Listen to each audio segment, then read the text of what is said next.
के last part में हमने देखा था कि याओ यूफी को देख लेता है कि वो याकुई का लैपटॉप इस्तेमाल कर रहा होता है, लेकिन उसके पूछने पर यूफी याओ से बहाना कर देता है।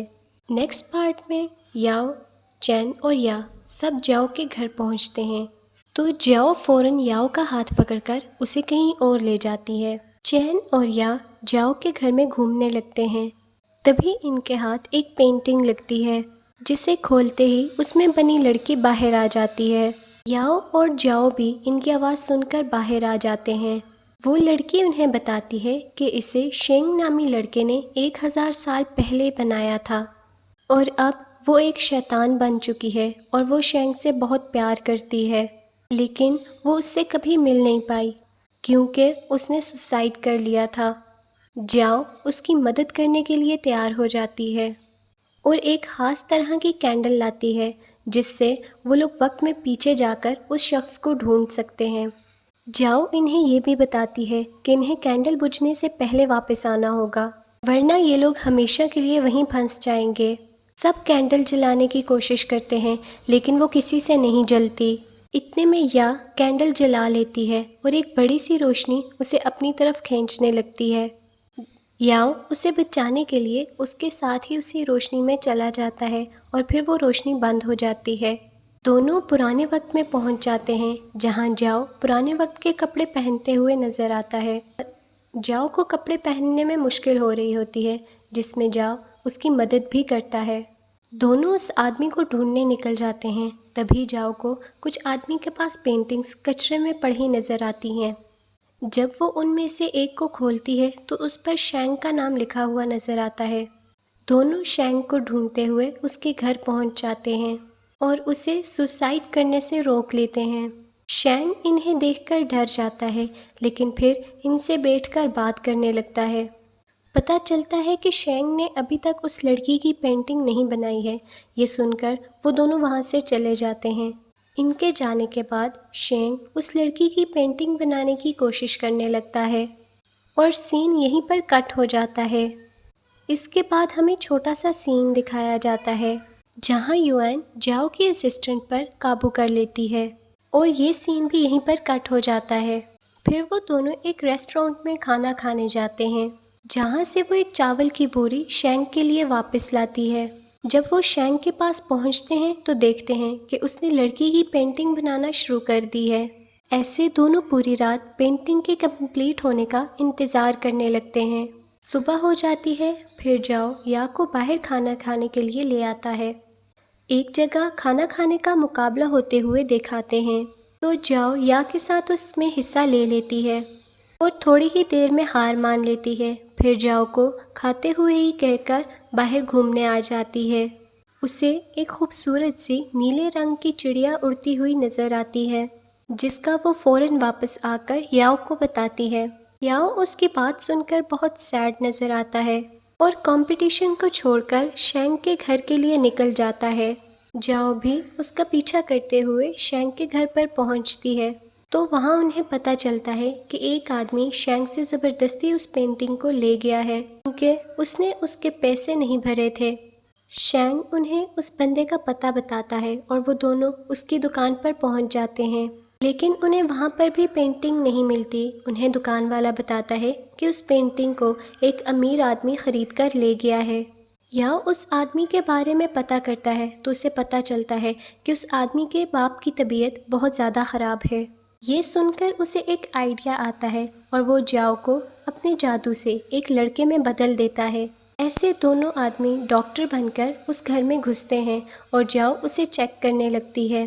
तभी उस आदमी का बेटा शेंग की पेंटिंग के साथ आता है और उसे अपने नौकर के हाथ में पकड़वा देता है। याओ उस पेंटिंग का पीछा करते हुए बाहर आता है और आखिर उसे पेंटिंग मिल जाती है। जब याओ को पेंटिंग ढूंढने में देर होती है तो जाओ भी उसको ढूंढते हुए बाहर आ जाती है, जहां उस पर एक शैतान हमला करके उसे बेहोश कर देता है। तभी शेंग क्यू नामी लड़की उसे बचाकर अपने साथ ले जाती है। जब जाओ को होश आता है तो उसके सामने क्यूशेंग खड़ी हुई मिलती है।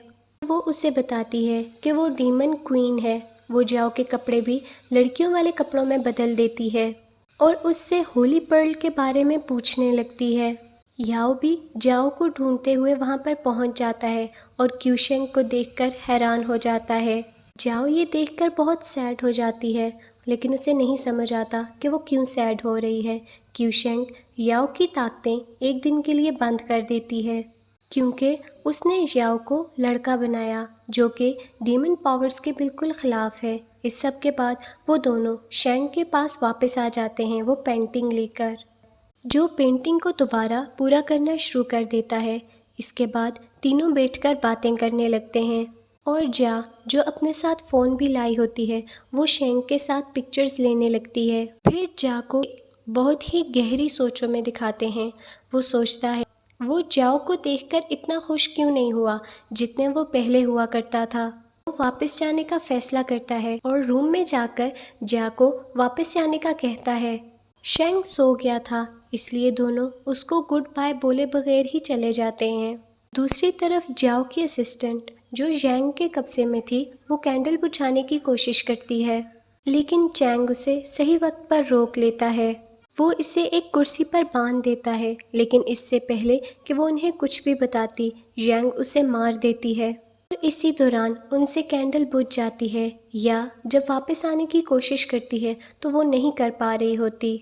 और उसी दौरान जाओ समझ जाता है कि कैंडल बुझ गई है। फिर चैन कैंडल जलाने की बहुत कोशिश करता है, लेकिन वो नहीं जल रही होती, क्योंकि उसे सिर्फ याओ जला सकती थी।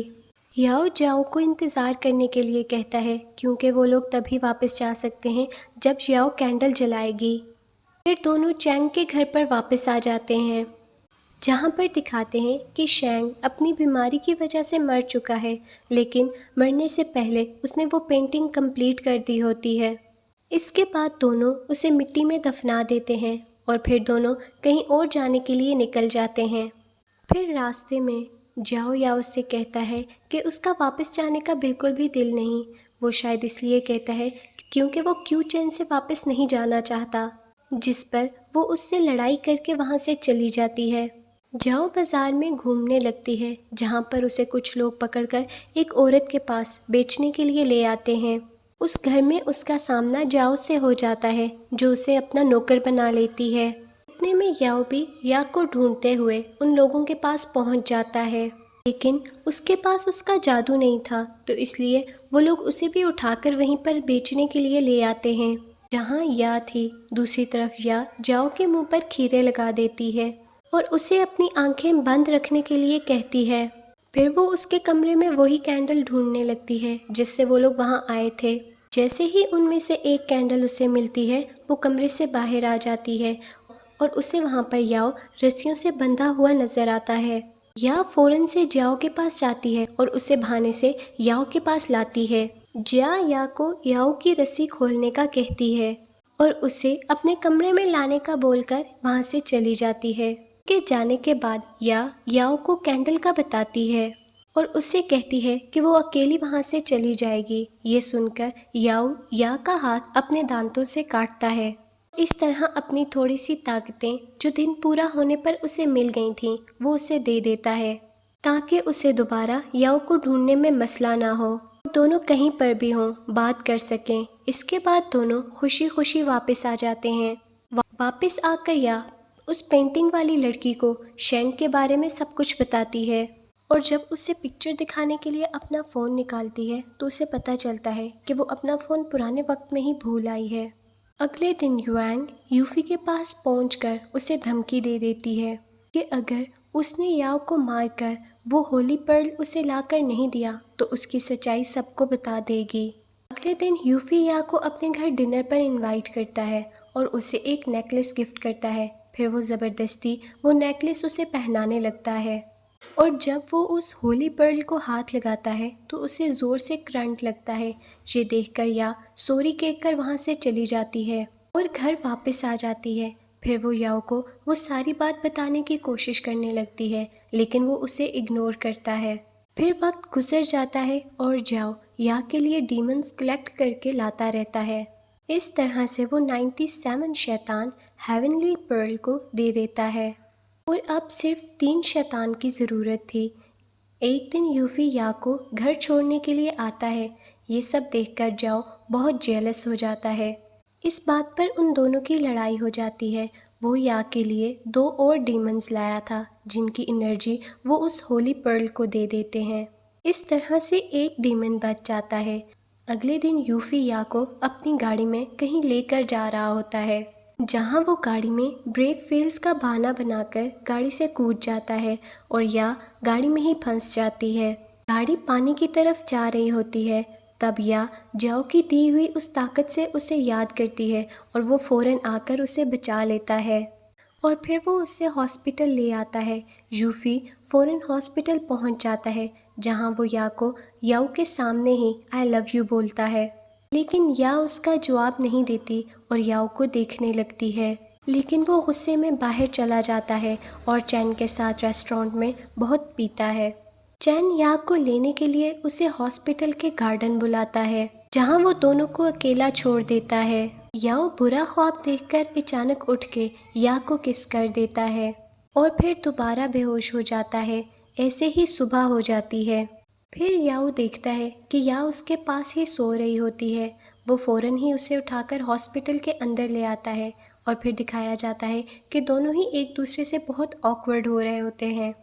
याओ घर या के लिए कपड़े लेने आता है, जहाँ पर उसे उसकी डायरी मिलती है जिस पर आई लव यू जिन लिखा होता है। ये देखकर याओ को बहुत गुस्सा आता है और वो डिसाइड करता है कि वो अपनी हेवनली एनर्जी होली पर्ल को दे देगा। इससे पहले वो यूफी से जाकर मिलता है और अपने बारे में सब सच बता देता है। जाते जाते वो यूफी को या का ख्याल रखने के लिए बोलता है और हॉस्पिटल आ जाता है। वो हेवनली पर्ल को अपनी थोड़ी सी एनर्जी दे देता है, लेकिन या उसे नहीं उतारती और उसे अपने साथ घर जाने के लिए बोलती है, जिसके लिए वो मान जाता है। दोनों घर आकर बहुत सारा वक्त साथ गुजारते हैं। या याओ को इयररिंग्स भी गिफ्ट करती है, जिसमें से वो एक खुद पहनता है और दूसरा या को पहना देता है।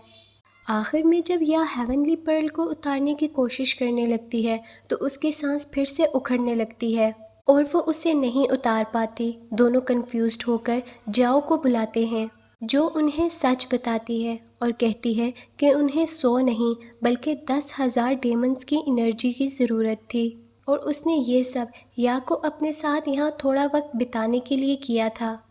याओ वहाँ से गुस्सा होकर बाहर चला जाता है, लेकिन वो जैसे ही बाहर आता है तो वो बहुत खुश नज़र आता है। उसके दिमाग में सिर्फ ये बात चल रही थी कि वो या के साथ थोड़ा और वक्त गुजार सकता है। उसे यूफी नज़र आता है, लेकिन वो फिर से बहुत सैड हो जाता है।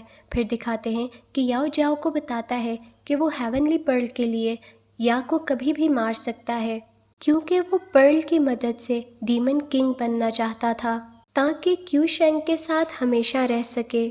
जाओ या को अपने साथ दूसरे मुल्क ले जाने का फैसला करती है और उसके हाथ पर ऐसा कपड़ा बांध देती है जिससे याओ या का पता ना लगा सके।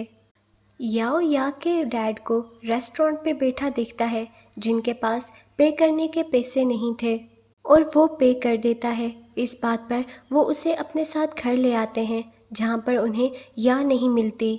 या का इंतज़ार करते हुए उसके डैड याओ को अपनी और अपनी वाइफ की लव स्टोरी सुनाना शुरू कर देते हैं। उसे बहुत सारी एडवाइस भी देते हैं। युआंग यूफी को एक पेपर देती है जो वो उसे याओ पर लगाने के लिए कहती है। यूफी या के घर पहुंच जाता है और याओ को बातों में लगाकर वो पेपर उसके ऊपर लगा देता है। याओ जाओ के घर पहुंचता है, जहां पर वो उसे बताती है कि या तुमसे छुप रही है ताकि तुम उसे मार ना सको। ये सुनकर वो बहुत सैड हो जाता है और गुस्से में या की इयररिंग्स फेंककर रोने लगता है। वो आखिरी बार जाओ के घर को देख रहा होता है और वापस जाने का फैसला तो उसने कर लिया होता है। इतने में या के डैड आते हैं और उससे उस इयररिंग के बारे में पूछते हैं और कहते हैं कि मुझे पता है तुम या के बॉयफ्रेंड हो, क्योंकि वो इयररिंग उसे उसकी मॉम ने गिफ्ट की थी। याओ फ़ौरन वो इयररिंग ढूंढकर दोबारा से उसे पहनने लगता है। तभी शीशे में उसे अपने ऊपर लगा हुआ वो पेपर दिखाई देता है और उसे वो फ़ौरन उतार देता है। वो एक बार फिर जाओ के घर जाकर उससे या का पूछने लगता है और उसे बताता है कि वो या को पसंद करता है। या भी ट्रेन से उतर जाती है और याओ के पास आने के लिए भागने लगती है। याओ जब ट्रेन पर आता है तो उसे एक बच्ची कहती है कि मैंने आपको पहले भी देखा था। दूसरी तरफ या एक और याओ के पास पहुंच जाती है जो उसे एक बिल्डिंग के ऊपर ले जाता है। वो या को बुरा भला बोलकर उसे नेकलेस उतारने के लिए कहता है, लेकिन तभी याओ जादू के ज़रिए से या से दोबारा बात करने की कोशिश करने लगता है। तो क्योंकि या ने जाओ का बंधा हुआ कपड़ा अपनी बाजू से उतार दिया था तो उसे पता चल जाता है कि उसके सामने खड़ा हुआ याओ असली याओ नहीं है। तभी वो याओ जो कि युआंग थी वो या को बिल्डिंग से नीचे फेंक देती है, लेकिन तभी याओ वक्त पर पहुंचकर अपने जादू से या को पकड़ लेता है और दोबारा ऊपर आ जाते हैं। फिर उसकी युआंग से लड़ाई होती है और वो वहाँ से भाग जाती है। इसके बाद याओ या को अपनी जैकेट पहनाकर उसे एक खूबसूरत जगह पर लाता है जहाँ पर दोनों बहुत सारी बातें करते हैं और वहीं पर याओ या को उसके डैड के बारे में भी बताता है। याओ के पाँव पर सर रखकर सो जाती है और तभी उसे आसमान में वो नीली चिड़िया उड़ती हुई नजर आती है। या भी उठकर उसे देखने लगती है और वो चिड़िया उड़ते हुए गायब हो जाती है। सुबह जब दोनों घर वापस आते हैं तो देखते हैं कि या के डैड उसका आधे से ज़्यादा सामान लेकर भाग चुके हैं, जिसमें उसका लैपटॉप भी शामिल है। एक छोटे सीन में दिखाते हैं कि या की दोस्त पिन यूफी से मिलने आई थी, जहां उसके जिस्म में युआंग घुसकर कब्जा कर लेती है और फिर वो सारे डीमंस जिनने या की मदद की थी उन पर एक एक कर कब्जा कर लेती है। या लैपटॉप लेने फ़ौरन उसी शॉप पहुंचती है जहां उसके डैड ने वो लैपटॉप बेच दिया था। इस तरह वो अपना लैपटॉप ले लेती है, लेकिन उसमें से कुछ चीज़ें उसे गायब मिलती हैं। याओ को याद आता है कि यूफी या का लैपटॉप इस्तेमाल कर रहा था और वो समझ जाता है कि उसी ने कुछ चीज़ें डिलीट की हैं। वो कंप्यूटर वाले को सभी डिलीट की हुई चीज़ें रिकवर करने का कहता है, जिस पर वो उनसे 2 दिन मांगता है। फिर वो दोनों घर आने के लिए निकलते हैं। रास्ते में याओ या को यूफी की उन हरकतों के बारे में बताता है और उसे यूफी से दूर रहने के लिए भी कहता है। घर पर चैन उन दोनों से मिलने आता है, जहाँ पर वो उन्हें अपने मास्टर के बारे में बताता है। क्योंकि बहुत सारे डीमंस गायब हो गए हैं तो याओ कहता है कि ये उसके भाई का काम है जो काफ़ी साल पहले मर चुका है, लेकिन उसकी स्पिरिट पीछे रह गई है। फैंग ही युआंग के ज़रिए सभी डीमंस को कलेक्ट कर रहा है ताकि वो दोबारा से ज़िंदा हो सके। बस अब उसे हेवनली पर्ल की ज़रूरत है, जिसके लिए वो या को मार भी सकता है। यूफी घर आकर इन दोनों से माफ़ी मांगता है और इन्हें झूठ बोलकर याओ को अपने साथ ले जाता है और चैन को या के पास छोड़ देता है। यूफी याओ को जहाँ पर लेकर जाता है वहाँ पर या के खून से बनी हुई बर्फ़ में उसे कैद कर लेता है। चैंग को अपने मास्टर को लाने के लिए जाना होता है, लेकिन वो घर पर जादू कर देता है और या को घर से बाहर निकलने से मना करता है। लेकिन तभी पेन या को अपने साथ ले जाती है, जहाँ पर या को पता चलता है कि वो युआन है। लेकिन या ने घर से निकलने से पहले जिया को फ़ोन करके या को बचाने के लिए कह दिया था। जिया चैन और उसके मास्टर के साथ जियाओ के पास पहुंचती है, जहां पर मास्टर की मदद से वो लोग याओ को बाहर निकाल लेते हैं। दूसरी तरफ यूफी युआन की बातों में आकर या को चाकू से मार देता है, क्योंकि उसको सब सच पता चल गया था। दूसरी तरफ युआन या के गले से हेवनली लॉकेट निकाल कर ले जाती है। या मरने से पहले अपना फ़ोन यूफी के पॉकेट में डाल देती है। याओ जब या के पास पहुंचता है तो बहुत रोता है, लेकिन फिर उसे उठाकर उसके फ़ोन की मदद से युआन के पास पहुंच जाता है। युआंग यूफी को मार चुकी थी और उसके बाद फ्रैंक को ज़िंदा करने का काम शुरू कर दिया था। याओ युआंग से लड़ने शुरू हो जाता है, जिसमें उसकी चैन और मास्टर भी मदद करते हैं। बहुत लंबी लड़ाई के बाद आखिर यांग युआंग को मारकर वो हेवनली पर्ल ले लेता है। वो या को ज़िंदा करने की बहुत कोशिश करता है, लेकिन वो डीमन नहीं थी, इसलिए वो ज़िंदा नहीं हो पाती। तभी वहाँ क्यूशैंग आ जाती है, जो युआंग को बताती है कि पर्ल को 10,000 डीमंस मिल चुके हैं और अब अपनी आखिरी विश कर सकता है। याओ या को ज़िंदा करने की विश करके क्यूशैंग को हमेशा के लिए गुड बाय कर देता है और फिर या ज़िंदा हो जाती है। ऐसे सीज़न एंड की तरफ आ जाता है। चैन के मास्टर वापस चले जाते हैं और चैन को पता चल जाता है कि उसका डीमन पकड़ने वाला कंटेनर पिन भी देख सकती है, जिससे वो खुश हो जाता है। जाओ भी अपनी नॉर्मल लाइफ की तरफ वापस आ जाती है। या और याओ दूर एक अलग घर में शिफ्ट हो जाते हैं और एक दूसरे के साथ हमेशा रहने का वादा करते हैं। फिर हम देखते हैं कि युआंग की बॉडी से बहुत सारा खून निकलकर यूफी की तरफ आ रहा होता है और अचानक यूफी की आंख खुल जाती है, लेकिन उसकी आंखें ब्लैक हो जाती हैं। इस तरह से ये सीज़न एंड हो जाता है। Thank you for watching.